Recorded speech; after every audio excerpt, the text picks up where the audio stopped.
Hello दोस्तों, आज की वीडियो में अपन बात करने वाले हैं सिजोफ्रेनिया के बारे में। यानी क्या होता है सिजोफ्रेनिया, इसके क्या क्या कारण होते हैं, इसके क्या क्या साइन सिम्टम होते हैं, यह कितने प्रकार का होता है एंड लास्ट इसका मैनेजमेंट किस प्रकार से किया जाता है। तो इस सभी के बारे में अपन आज की वीडियो में बात करने वाले हैं। तो वीडियो स्टार्ट करते हैं। सबसे पहले अपन बात करते हैं सिजोफ्रेनिया की। तो सिजोफ्रेनिया जो है ये एक मेंटल डिसऑर्डर होता है।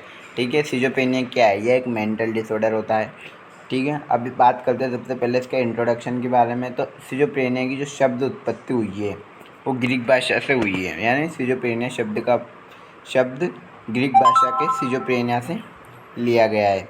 ठीक है, जिसमें सर्वप्रथम सीजो का अर्थ होता है स्प्लिट का मतलब होता है दरार। और फ्रेनिक का अर्थ होता है माइंड यानी मन। इस प्रकार हम कह सकते हैं कि सिजोफ्रेनिया का अर्थ होता है मन में दरार। यानी सीजो का अर्थ तो हो गया स्प्लिट और फ्रेनिक का अर्थ हो गया माइंड यानी मन में दरार। इस प्रकार अपन बोल सकते हैं कि सिजोफ्रेनिया का अर्थ होता है मन में दरार। ठीक है, अब बात करते हैं इसका सर्वप्रथम प्रयोग। तो इसका सर्वप्रथम प्रयोग यानी सिजोफ्रेनिया शब्द का सर्वप्रथम प्रयोग यूगन ब्यूलर द्वारा किया गया था। अगर कोई आपसे पूछे कि सिजोफ्रेनिया शब्द का सर्वप्रथम प्रयोग किसने किया था, तो आंसर आना चाहिए यूगन ब्यूलर द्वारा सिजोफ्रेनिया शब्द का उपयोग किया गया था। अब नेक्स्ट बात करते हैं सन 1939 में। कब? सन 1939 में लैंसफील्ड ने सिजोफ्रेनिया के दो प्रकार बताए। और सन 1939 में क्या हुआ था कि लैंसफील्ड नामक वैज्ञानिक था, उसने सिजोफ्रेनिया के दो प्रकार बताए। पहला है प्रोसेस सिजोफ्रेनिया, दूसरा है schizophrenic reactions.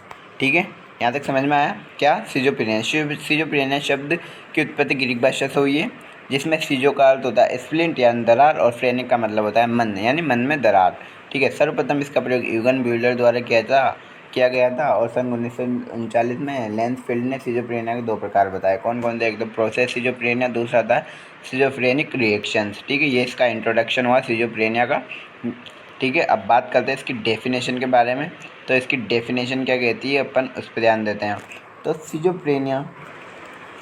Schizophrenia not only a mental disorder but is a group of mental disorder. यानी ये कहना चाहता है कि सिजोफ्रेनिया केवल एक मेंटल डिसऑर्डर नहीं है, बल्कि यह ग्रुप ऑफ मेंटल डिसऑर्डर यानी बहुत सारे मेंटल डिसऑर्डर का एक ग्रुप होता है।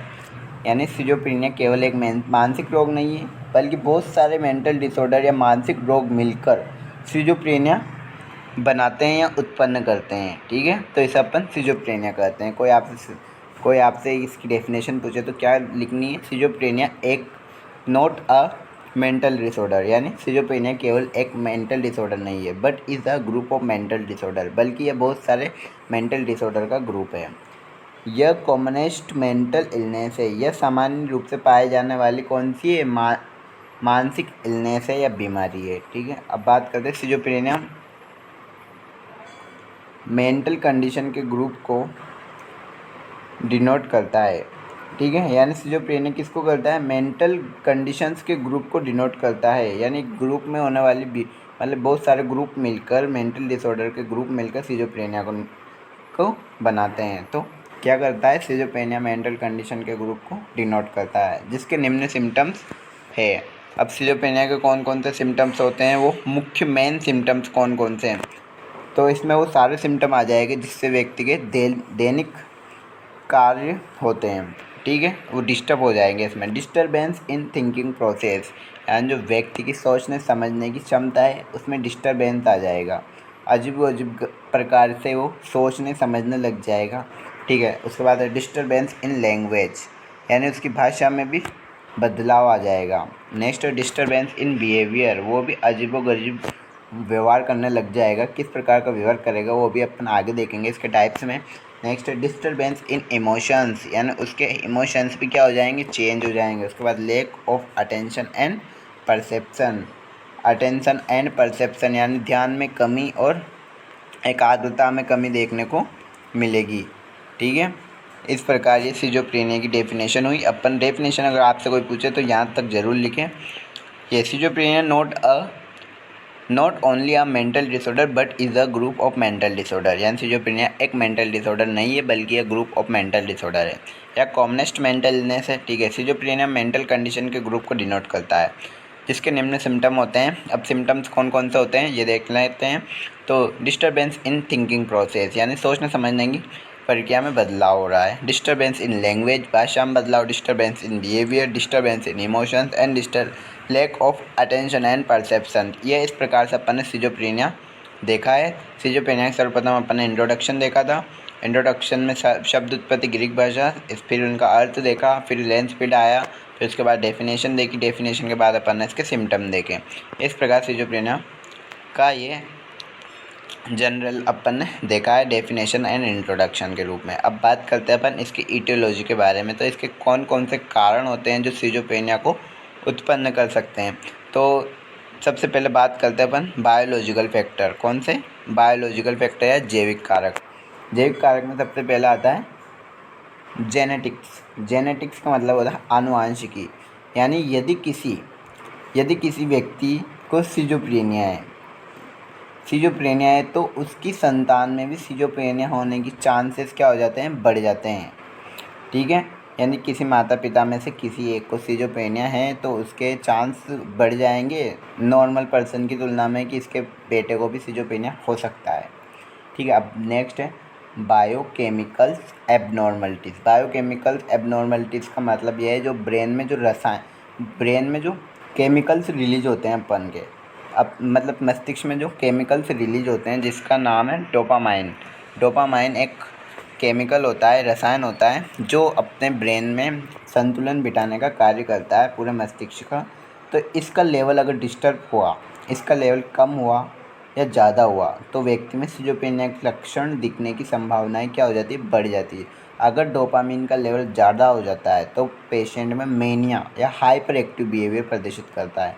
वहीं यदि डोपामिन का लेवल कम होता है, यदि डोपामिन का लेवल, तो व्यक्ति का जो व्यवहार है वो कम हो जाता है, तो डिप्रेशन के सिम्टम्स शो करेगा। और सिजोफ्रेनिया क्या है, एक ग्रुप ऑफ डिसऑर्डर है, ग्रुप ऑफ मेंटल डिसऑर्डर है, यानी बहुत सारे ग्रुप से मिलकर सिजोफ्रेनिया बनता है। तो इसमें दोनों ही चीज़ मानी जाती है या होती है। ठीक है, अब नेक्स्ट है स्ट्रक्चरल एबनॉर्मलिटी इन ब्रेन, यानी स्ट्रक्चरल एबनॉर्मलिटी इन ब्रेन, यानी जो रिसर्च है, रिसर्चों से पाया गया है कि जो ब्रेन में जो थर्ड और फोर्थ वेंट्रिकल होते हैं ये जिस व्यक्ति में बड़े होते हैं उसमें सिजोफ्रेनिया होने की संभावनाएं बढ़ जाती है। अब ऐसा क्यों है, इसका कोई जैविक कारक नहीं है। अब जो सिजोफ्रेनिया, अब जितने भी मतलब अभी तक जितने भी रिसर्च की गई है, जो भी सिजोफ्रेनिया का पेशेंट निकला है उसमें थर्ड और फोर्थ वेंट्रिकल क्या है, बड़े पाए गए हैं। तो इसका ये एक रिस्क फैक्टर मान सकते हैं कि जिन व्यक्ति में थर्ड व फोर्थ वेंट्रिकल्स बड़े होते हैं वो सिजोफ्रेनिया से ग्रसित हो सकते हैं। Next, injury to brain. यदि ब्रेन में किसी प्रकार की इंजरी हुई तो उस कंडीशन में भी सिजोफ्रेनिया के सिम्टम्स देखने को मिल सकते हैं, क्योंकि उसमें क्या हो, डोपामिन का लेवल कम ज़्यादा हो जाए, वेंट्रिकल डिस्टर्ब हो जाए और स्कल में चोट लग जाए, जिसकी वजह से सिजोफ्रेनिया के लक्षण देखने को मिल सकता है, यानी मेंटल व पागल हो सकता है कोई व्यक्ति। अब उसके बाद बात करते हैं साइकोलॉजिकल फैक्टर्स की। साइकोलॉजिकल फैक्टर्स में सबसे पहला है पर्सन का फैमिली इन्वायरमेंट, यानी यदि व्यक्ति का फैमिली इन्वायरमेंट अच्छा नहीं है, विपरीत है, यदि परिवार के लोग उसे सपोर्ट नहीं कर रहे हैं तो उस कंडीशंस में भी उसका बिहेवियर चेंज हो सकता है और उसमें सिजोफ्रेनिया के लक्षण दिखाई दे सकते हैं। Next, type of personality. उसका पर्सनालिटी का टाइप भी सिजोफ्रेनिया को प्रदर्शित करता है कि वो किस प्रकार की, वो अंतर्मुखी व्यक्ति, एक बाह्यमुखी व्यक्ति है। उस हिसाब से भी व्यक्ति में सिजोफ्रेनिया से ग्रसित हो सकता है। नेक्स्ट, पर्सन का लो इंटेलिजेंसी लेवल। पर्सन का लो इंटेलिजेंसी लेवल भी एक रिस्क फैक्टर है सिजोफ्रेनिया के लिए। नेक्स्ट है हीन भावना, यानी निराशा की भावना, विकल्पों की कमी आदि सभी साइकोलॉजिकल फैक्टर्स है जो व्यक्ति में सिजोफ्रेनिया उत्पन्न कर सकते हैं।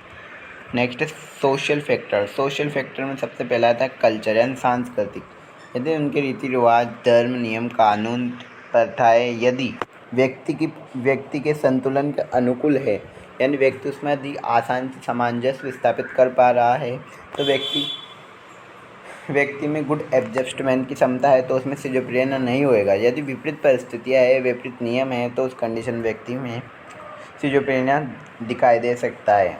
नेक्स्ट, निम्न सामाजिक स्तर या निम्न सामाजिक स्तर होने पर भी व्यक्ति में हो सकता है। नेक्स्ट, सामाजिक कुसमायोजन यानी व्यक्ति समाज के अनुसार, लोगों के अनुसार अपने आप को एडजस्ट नहीं कर पा रहा है, तो उस कंडीशन में वो अत्यधिक स्ट्रेस ले लेगा। स्ट्रेस के कारण उसमें एंजाइटी उत्पन्न होगी।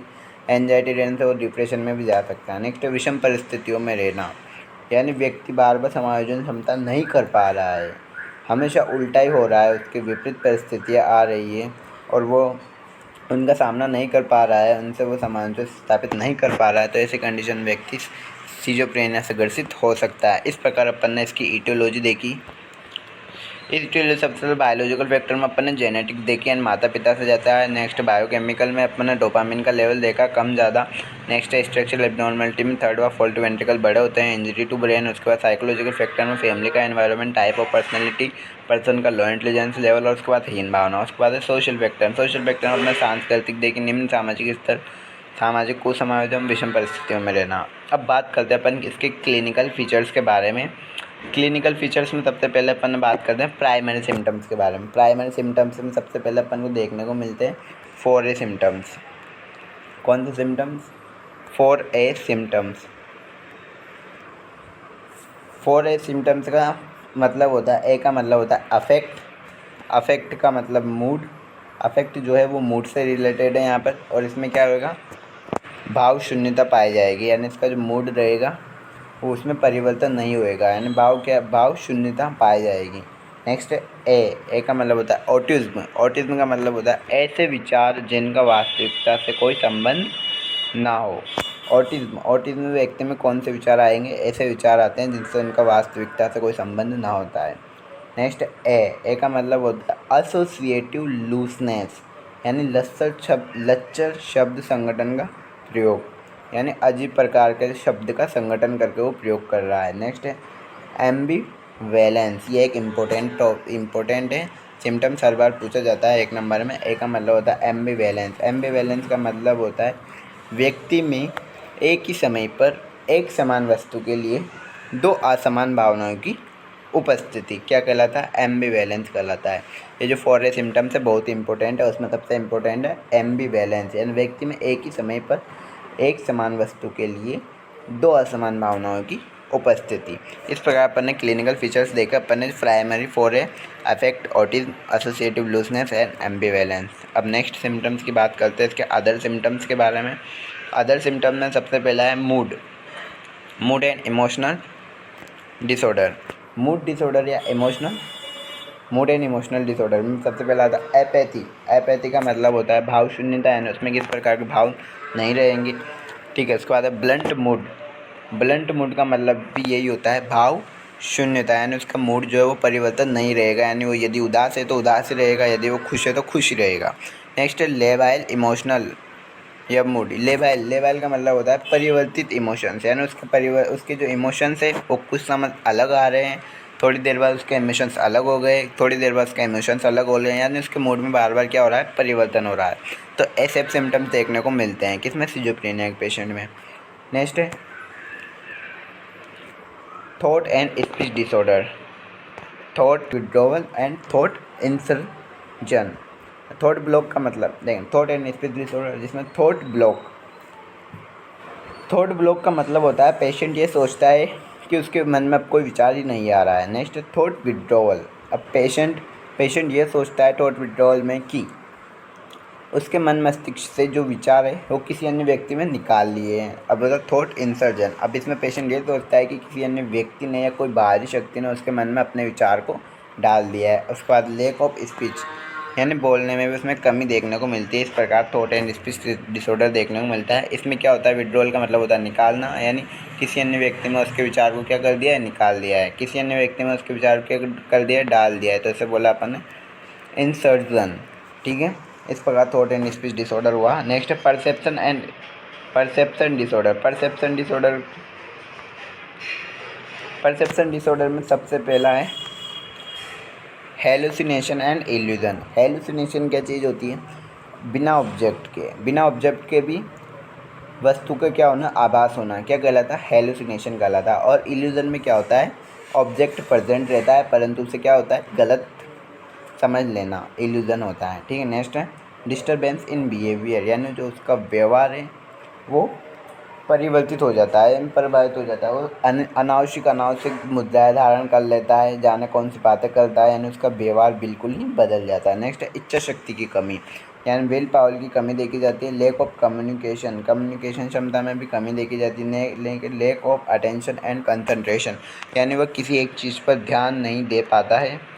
ठीक है, और एकाग्रता की कमी पाई जाती है। नेक्स्ट है जर्मन साइकेट्रिस्ट के अनुसार भी अपन को सिम्टम्स देखने को मिले हैं। वो है 2 प्रकार के सिम्टम हैं जर्मन साइकेट्रिस्ट के अनुसार, first rank symptom and second rank symptom. उसमें देखने को मिलेगा सबसे पहला आता है डिल्यूजन।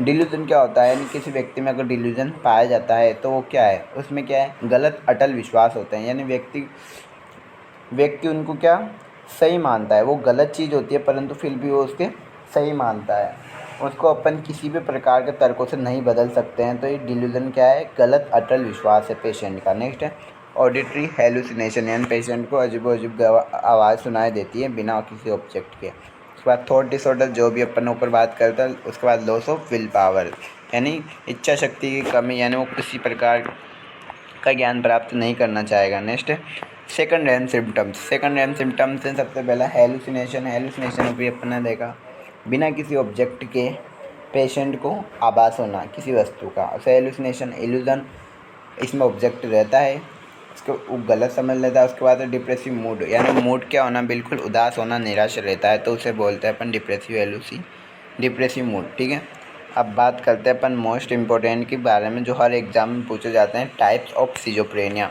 यानी जो सिजोफ्रेनिया होते हैं वो कितने प्रकार के होते हैं। तो सबसे पहले बात करते हैं अपन सिजोफ्रेनिया के टाइप्स की। तो जो सिजोफ्रेनिया टाइप्स होते हैं वो 6 प्रकार के होते हैं। कितने प्रकार के होते हैं सिजोफ्रेनिया, 6 प्रकार के, 6 प्रकार के सिजोफ्रेनिया होते हैं। सबसे पहला आता है पैरानॉइड सिजोफ्रेनिया, दूसरा हेबेफ्रेनिक सिजोफ्रेनिया, तीसरा है केटाटोनिक सिजोफ्रेनिया, चौथा है रेजिडुअल सिजोफ्रेनिया, पांचवा है सिंपल या गुप्त प्रकार का सिजोफ्रेनिया। नेक्स्ट है अनडिफरेंशिएटेड सिजोफ्रेनिया। इस प्रकार अपन ने 6 टाइप देखा। अब इनके बारे में भी अपन एक एक करके बात करते हैं। तो सबसे पहले अपन बात करते हैं पैरानॉइड सिजोफ्रेनिया के बारे में। पैरानॉइड सिजोफ्रेनिया क्या चीज़ होती है, तो पैरानॉइड शब्द 2 ग्रीक वर्ड से लिया गया है। पैरानॉइड जो शब्द है वो 2 ग्रीक वर्ड से लिया गया है। पहला आता है पेरा, दूसरा है नोइया, जिसमें पेरा का अर्थ होता है मिथ्या और नोइया का मतलब होता है तर्क, यानी झूठे तर्क। सबसे सीधी सी बात है, पैरानॉइड जो शब्द है वो ग्रीक भाषा से लिया गया है, जिसमें एक होता है पेरा, दूसरा है नोइया। पेरा का अर्थ होता है मिथ्या, नोइया का मतलब होता है तर्क, यानी मिथ्या तर्क देता है वो पेशेंट, तो उसे अपन पैरानॉइड बोलते हैं। तो सबसे इसमें कौन कौन सिम्टम देखने को मिलेगा, इसमें डिल्यूजन देखा जाएगा।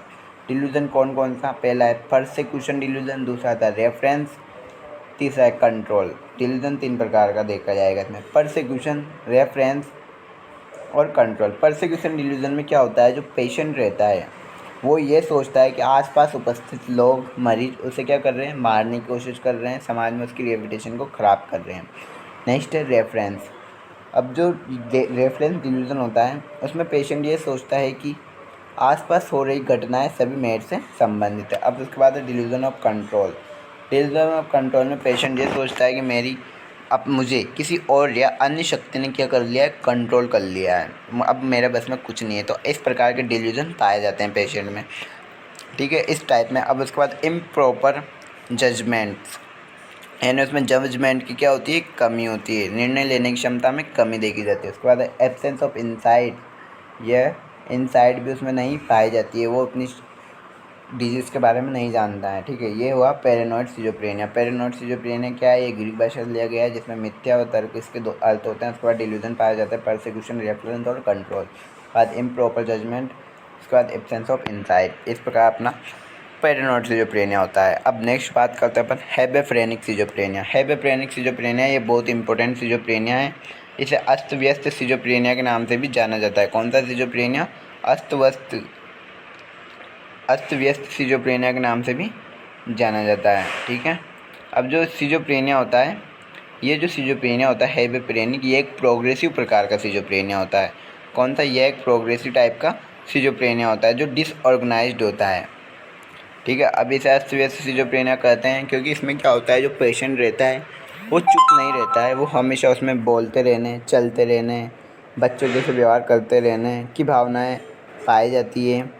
ऐसा बिहेवियर उसका रहता है कि वो हमेशा चलता रहे, बोलता रहे, ठीक है, अजीब अजीब सी बातें करता रहे। तो उस प्रकार के सिजोफ्रेनिया को हेपेप्रेनिक सिजोफ्रेनिया कहा जाता है। इस प्रकार के सिजोफ्रेनिया की जो रिकवरी रेट है वो बहुत ही कम होती है, यानी इसका इलाज पूर्णतः संभव नहीं है। ठीक है, तो ये डिसऑर्गेनाइज्ड होता है और प्रोग्रेसिव टाइप का होता है। नेक्स्ट है इसके क्या क्या सिम्टम देखने को मिलेंगे, तो डिस्टर्बेंस इन थॉट, यानी वो अजीब अजीब प्रकार की बातें करने लग जाता है। Thought block, thought insertion, thought withdrawal जैसे सिम्टम देखने को मिलेगा। उसके बाद इमोशनल डिस्टर्बेंस, यानी उसका इमोशंस क्या होते हैं, बार बार चेंज होते रहते हैं। चाइल्ड्स बिहेवियर, यानी बच्चों जैसे व्यवहार करेगा। हेलुसिनेशन, डिल्यूजन, ये क्या होते हैं, बहुत ही कम देखने को मिलते हैं, इसमें बहुत ही कम देखने को मिलते हैं हेपेप्रेनिक सिजोफ्रेनिया। उसके बाद इसका रिकवरी रेट है वो बहुत ही कम होती है हेपेप्रेनिक सिजोफ्रेनिया। अब हेपेप्रेनिक सिजोफ्रेनिया क्या होता है, स्ट्रेस सिजोफ्रेनिया कहा जाता है। एक प्रोग्रेसिव टाइप का सिजोफ्रेनिया होता है जिसमें पेशेंट हमेशा चलते रहने, बोलते रहने की भावनाएं होती है और इसकी रिकवरी रेट बहुत ही कम होती है। क्वेश्चन आता है कि सिजोफ्रेनिया का ऐसा कौन सा टाइप है जिसका रिकवरी रेट बहुत ही कम है, तो वह हेपेप्रेनिक सिजोफ्रेनिया। नेक्स्ट बात करते हैं अपन केटाटोनिक सिजोफ्रेनिया की, केटाटोनिक सिजोफ्रेनिया की। तो केटाटोनिक सिजोफ्रेनिया जो शब्द है इसका अर्थ निम्न प्रकार से होता है। केटा का मतलब होता है डिस्टर्ब, टोनिक का मतलब होता है मसल्स टोन। मसल्स टोन क्या है, डिस्टर्ब है। ठीक है, तो वो क्या करेगा, उसका मसल टोन डिस्टर्ब है, मांसपेशियों में डिस्टर्बेंस आ गया तो वो क्या करेगा, अननेसेसरी अनावश्यक मुद्राएं या स्थिति धारण करते रहेगा, तो उसे अपन केटाटोनिक सिजोफ्रेनिया कहते हैं। ठीक है, तो इसमें क्या है, ये एक्यूट ऑनसेट, ये जो सिजोफ्रेनिया होता है इसकी उत्पत्ति अचानक से होती है। ठीक है, इसकी कंप्लीट रिकवरी पॉसिबल होती है, यानी जो केटाटोनिक जो सिजोफ्रेनिया होती है इसकी कंप्लीट रिकवरी पॉसिबल होती है, यानी इसका पूर्णतः इलाज संभव है। नेक्स्ट इसमें सिम्टम देखने को मिलेंगे अपन को, पहला एक्साइटमेंट यानी उत्सुकतापूर्वक देखने को मिलेगा। उसके बाद नेगेटिविटीज़म। नेगेटिविटीज़म का अर्थ होता है जो पेशेंट रहेगा वो एग्जामिनर के विपरीत नकल करता है, तो उसे नेगेटिविटीज़म कहा जाता है। नेक्स्ट स्टूपर की कंडीशन में क्या होता है, पेशेंट जो इस मुद्रा धारण कर लेता है जिसमें क्या होता है, पेशेंट स्टिमुलस के प्रति रेस्पॉन्स नहीं करता है, यानी वो जीवित रहते हुए भी कोई रेस्पॉन्स नहीं करता है। उसके बाद वैक्सी फ्लेक्सिबिलिटी इसका मतलब होता है पेशेंट क्या एक ऐसी कठोर मुद्रा धारण कर लेगा, कठोर प्रकार की मुद्रा धारण कर लेगा जिसमें वो बैठा रहेगा कई घंटों तक, तो उसे बोलते हैं वैक्सी फ्लेक्सिबिलिटी। नेक्स्ट है पोस्चरिंग, यानी अनावश्यक पोजीशंस को ग्रहण कर लेगा। नेक्स्ट स्टेरियोटाइपिज्म, व्यक्ति द्वारा बार बार पर्पसलेस एक्टिविटीज़ करना स्टेरियोटाइपिज्म कहलाता है। ठीक है, नेक्स्ट है मैनरिज्म। मैनरिज्म का मतलब होता है व्यक्ति द्वारा बार बार कोई ऐसी एक्टिविटीज़ करना जिसका कुछ ना कुछ उद्देश्य होता है परंतु वो उस क्रिया को बार बार करता है। इस प्रकार एक केटाटोनिक सिजोफ्रेनिया हुआ, इसमें क्या होता है, मसल्स टोन डिस्टर्ब होता है और पेशेंट अनावश्यक मुद्रा को धारण कर लेता है, जैसे स्टूपर, पोस्चरिंग में नेगेटिविटीज़म, स्टेरियोटाइपिज्म, मैनरिज्म जैसे सिम्टम्स में देखने को मिलते हैं। उसके बाद बात करते हैं रेजिड्यूअल सिजोफ्रेनिया की। तो रेजिड्यूअल सिजोफ्रेनिया क्या होता है, तो रेजिड्यूअल जैसे नाम से पता चल रहा है, रेजिड्यूअल का मतलब होता है अवशेष, यानी मीन्स बचे हुए लक्षण से ट्रीटमेंट के बाद। यानी अब यदि कोई किसी व्यक्ति को किसी प्रकार का सिजोफ्रेनिया हुआ, माना कि वो केटाटोनिक हो गया, पैरानॉइड हो गया, हेपेप्रेनिक हो गया, उसका पूर्णतः इलाज कराया गया परंतु उसके इलाज के बाद भी उसमें कुछ सिम्टम्स रह गए हैं, तो उसे बोलते हैं रेजिड्यूअल सिजोफ्रेनिया। ठीक है, इसमें निम्न सिम्टम देखने को मिलते हैं। नेगेटिव सिम्टम, उसमें आता है एपैथी। एपैथी का मतलब होता है भाव शून्यता। नेक्स्ट है फ्लैट मूड, यानी मूड में किसी प्रकार का परिवर्तन नहीं होता है। उसके बाद लेक ऑफ अटेंशन, इच्छा शक्ति में कमी, lake of thought, suicidal tendencies, lake of motivations, ये सारे सिम्टम्स इसमें देखने को मिलते हैं। इसे बोलते हैं अवशेषी सिजोफ्रेनिया, यानी इलाज के बाद भी बच गया है, उसमें सिम्टम मौजूद है सिजोफ्रेनिया को, तो उसे रेजिडुअल सिजोफ्रेनिया कहा जाता है। अब बात करते हैं अपन दो और है सिजोफ्रेनिया के टाइप्स। सबसे पहला है सिंपल, दूसरा है अनडिफ्रेंशिएटेड, यानी पांचवा और छठा। तो सिंपल जो सिजोफ्रेनिया उसे गुप्त प्रकार का सिजोफ्रेनिया कहा जाता है, यानी जो पेशेंट है उसमें सिजोफ्रेनिया के सिम्टम्स तो हैं परंतु बहुत ही कम दिखाई देते हैं, यानी वो इतना ज़्यादा प्रभावित नहीं होता है। तो इस प्रकार के सिजोफ्रेनिया का है जो डायग्नोसिस करना बहुत ही मुश्किल होता है, पता नहीं चल पाता है कि तो सिजोफ्रेनिया है या नहीं है। इसमें निम्न सिम्टम देखने को मिलते हैं: फ्लैट मूड, सुसाइड